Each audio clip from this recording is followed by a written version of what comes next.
Hello friends. आज के important news में हम देखेंगे यूक्रेन पर छाया हुआ है संकट। क्या है वो प्रॉब्लम? कौन से एरिया के लिए रूस अपना इंटरेस्ट दिखा रहा है और अटैक करने के मूड में आ गया है? 2023 का G20 समिट कहां पर होने वाला है? और हम जानेंगे ICC player of the month कौन बना है और किसने लॉन्च किया है क्विट टोबैको ऐप। जी हाँ, ये सारे आज के इम्पोर्टेंट न्यूज हैं और हम देखते हैं कि आज के हाइलाइट्स क्या हैं। तो आज के हाइलाइट्स में यूक्रेन क्राइसिस पर हम बात करेंगे। हम बात करेंगे 2023 G20 समिट कहाँ होने वाला है और ICC player of the month किसे चुना गया है, और मेजर पॉइंट एक और है कि क्विट टोबैको ऐप किसने लॉन्च किया। तो चलिए आगे देखते हैं और शुरुआत करते हैं यूक्रेन क्राइसिस से, क्योंकि बिल्कुल वो मोस्ट इंपॉर्टेंट पॉइंट है जिसके बारे में आपको थोड़ा सा डिटेल में जानना चाहिए। फिलहाल यहाँ एक क्वेश्चन है, which country does Russia objects to join NATO, that is North Atlantic Treaty Organisation. और रशिया अपरेंटली यही कह रहा है कि ये देश अगर नहीं माना, नेटो में ज्वाइन करने से खुद को अगर नहीं रोका, तो रशिया इस पर एक स्टर्न स्टेप लेगा। तो फिलहाल ये बताना है कि किस कंट्री को लेकर रशिया ने ये बात कही है, बेलारस, लिथुआनिया, पोलैंड या यूक्रेन। और राइट आंसर है यूक्रेन। थोड़ा सा और हम इसके बारे में देख लेते हैं। ये यूक्रेन जो कंट्री है, ये 1991 में रशिया से ही अलग होकर के बना। और यहाँ पर उस समय में एक जगह थी, यह है क्रीमिया। आप अगर नीचे देखेंगे, ये पेनिनसुला है क्रीमिया, और इसको 2014 में ये वाला, ये क्रीमिया, इसको रशिया ने अनेक्स कर लिया। रशिया ने खुद में मिला लिया। रशिया इस जगह पे है, इसमें इसने खुद में मिला लिया। अब क्या होता है उसके बाद, ये जो यूक्रेन बना, यूक्रेन में ये दो जगह हैं, ये दो, right, Luhansk and Donetsk. Luhansk and Donetsk ये दो जगह है, और इसको मिला करके एक वर्ड यूज किया जाता है, डॉनबास। एक वर्ड यूज किया जाता है, राइट, डॉनबास। ये याद रखेंगे आप, ये इलाका है।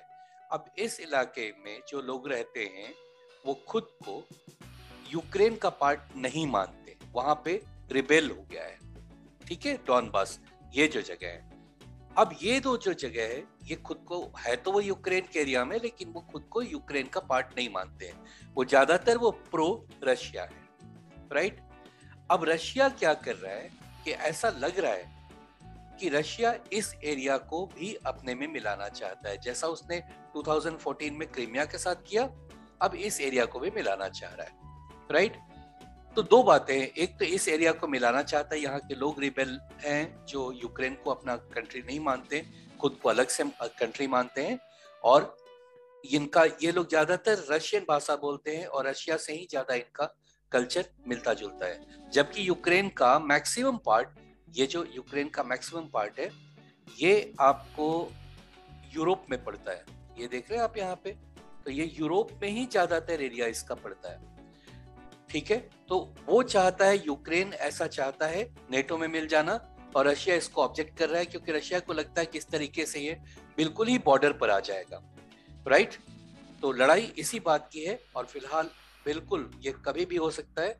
यहाँ देखिए, इस बात को आप इस मैप को अच्छे से समझ लेंगे। अनेक्स्ड बाय रशिया, ये क्रीमिया वाला एरिया ऑलरेडी अनेक्स है और अंडर सेपरेटिस्ट कंट्रोल, यानी कि यूक्रेन के अंदर में होते हुए भी ये सेपरेटिस्ट है। और कल की ही बात है कि लुगांस्क और डोनेस्क को अलग कंट्री के रूप में रशियन पार्लियामेंट ने मान्यता दे दी। तो इतनी बात अगर आप याद रखेंगे, तो पूरा का पूरा ये वाला जो न्यूज है, जिस समय में नंबर 1 सबसे टॉप पे ये न्यूज है, सबसे इंपॉर्टेंट न्यूज है, जो आपको समझ में आएगा, राइट। थोड़ा सा और टेकअवेज हम देख लेते हैं इसका।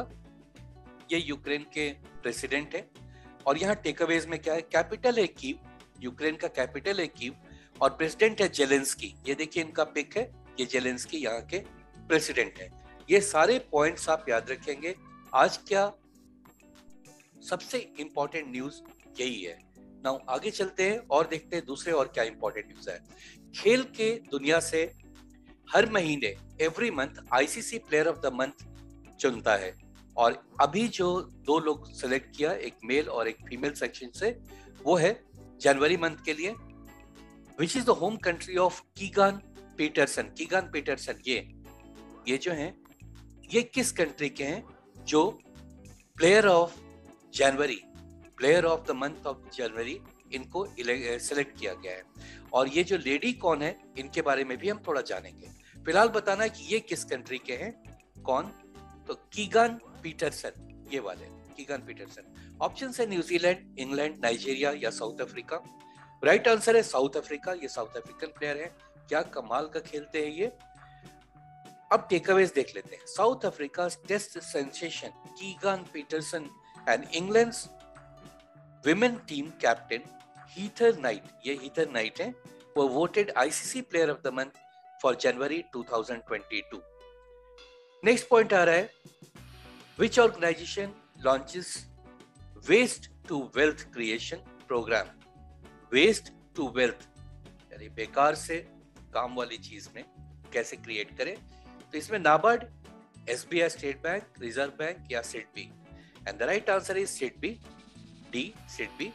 अब ये पूरा हम देख लेते हैं। सिडबी यानी Small Industries Development Bank of India. Small Industries Development Bank of India, ये याद रखेंगे, सिडबी का फुल फॉर्म है। Has launched waste to wealth creation programme, right, किन लोगों के लिए, for women in the Sundarbans of West Bengal. Waste Bengal में सुंदरबन जो एरिया है, जो समुद्र से लगता हुआ है, वो area. So Sundarbans in West Bengal. In this women will make ornaments and show pieces from the fish scale। जी हाँ, मछली का जो स्केल्स होता है, जो वेस्ट होता है, बिल्कुल सब फेंक दिया जाता है, उससे ये छोटे छोटे ऑर्नामेंट्स बनाएंगे जो सेल भी होगा। Now SIDBI will extend benefits to 50 women indirectly generating revenues from the alternate livelihood, right. अब यहाँ और भी टेकअवेज में जान ले। सिडबी का हेडक्वार्टर कहाँ है, लखनऊ में, और सिडबी के चेयरमैन कौन है, एमडी, चेयरमैन एंड एमडी कौन है, शिवा सुब्रमण्यम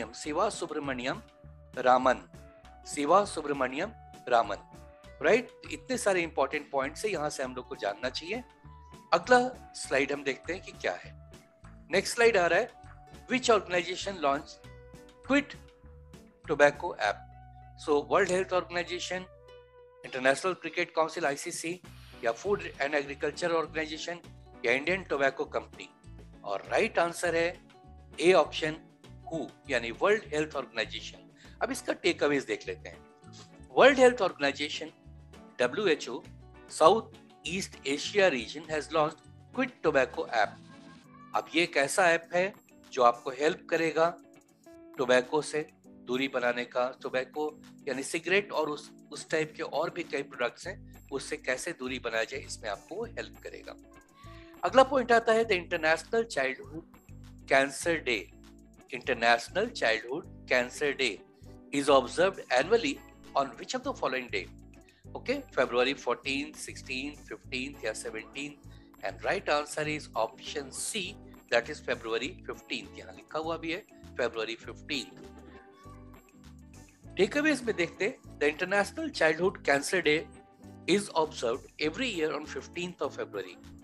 इस बार का थीम क्या है वो भी इंपॉर्टेंट है, better survival is achievable।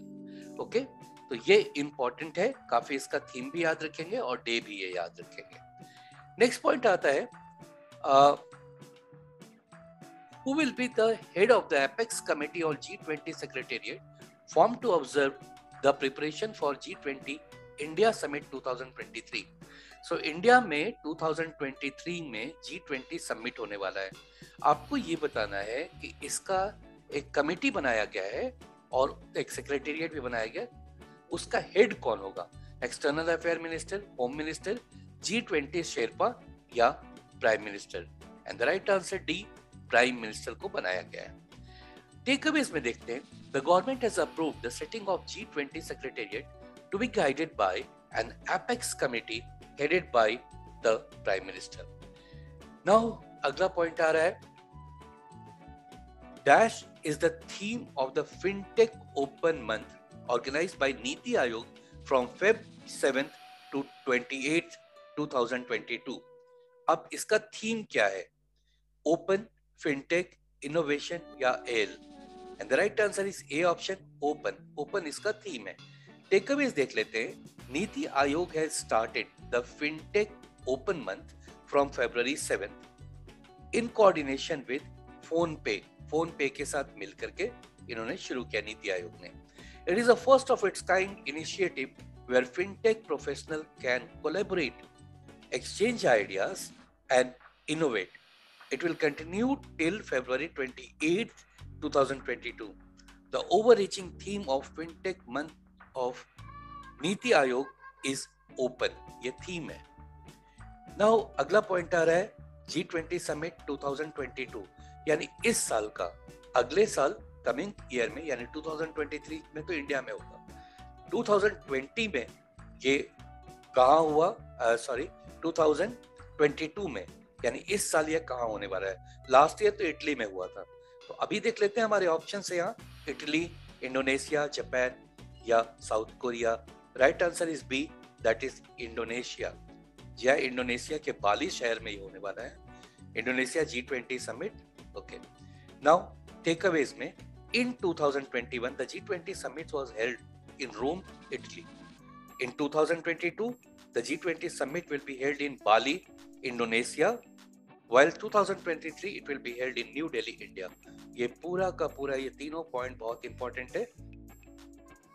Now अब आता है हमारा आज का लास्ट और काफी इंपॉर्टेंट न्यूज है, वो है which state ropes in Manoj Tiwari as brand ambassador of khadi. जी हाँ, खादी का कपड़ा या और भी कई जो प्रोडक्ट्स हैं उस स्टेट के, इसके लिए ब्रांड एम्बेसडर किसको बनाया है, ताकि उन चीजों को और इजीली प्रमोट किया जाए, लोग इसके प्रति ज्यादा अच्छा खरीदारी कर सकें। सो बिहार, यूपी, मध्य प्रदेश या फिर Orissa? Right answer is a, that is Bihar. Takeaways देख लेते हैं। Bhojpuri singer and BJP MP Manoj Tiwari will be the brand ambassador of khadi and other handicraft of Bihar. यहाँ ये मधुबनी पेंटिंग भी बिहार का है। सो बहुत सारे बिहार में ऐसी चीजें हैं जो अभी दुनिया या लोग अभी उतना नहीं जानते, और इसका प्रमोशन बहुत जरूरी है, ताकि इसके जो कारीगर हैं, इसके जो बनाने वाले लोग हैं, उनको कोई ऐसा बेस मिल पाए जहाँ अपने प्रोडक्ट को वो सेल भी कर सके। राइट, बहुत अच्छा इनिशिएटिव है बिहार का। और अब हमारा आज का कंप्लीट होता है सारे इंपॉर्टेंट न्यूज, जिसमें बहुत बहुत बहुत इंपॉर्टेंट है यूक्रेन। नजर बनाए रखिएगा न्यूज पे भी, और मैं उम्मीद करता हूँ कि अब आप जब न्यूज देखेंगे तो यूक्रेन और रशिया का जो क्राइसिस है, जिसमें नेटो कंट्रीज भी कूद पड़ा है और यूक्रेन को बचाने के लिए और रशिया को कंटेन करने के लिए, तो ये क्या है? बेलारूस जो रशिया का बहुत अच्छा दोस्त है, वो यहाँ पे है। तो किस तरह से रशिया ने 3 तरफ से यूक्रेन को घेर रखा है और किस तरह से नेटो इसको काउंटर कर रहा है, उम्मीद है ये सारी बातें आपको अब समझ में जरूर आएंगी। Thank you so much for watching.